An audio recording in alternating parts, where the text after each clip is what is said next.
Meanwhile, Communications Secretary Coloma assures that survivors of Super Typhoon Yolanda will be moved to better temporary shelters.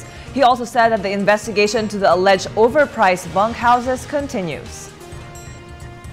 Nag-move forward po ang ating pamahalaan katulad ng iniulat ko pagkatapos ng cabinet meeting nung nakaraang linggo. Batid natin na doon sa issue ng pagtatalo kung ano yung mga tamang standard, nagpasya na ang DPWH na lakihan yung mga units, di ba? Na gawin ng 17 square meters at doon sa mga pagkakataon na kung ang pamilyang naka-assign doon ay lampas sa 5 yata o 6 na miyembro, ay tatanggalin yung partition sa gitna para mas malaking space. No?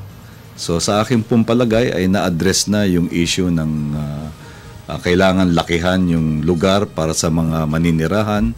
Yun naman po sa overpricing, wala pa po tayong natatanggap na ulat hinggil doon.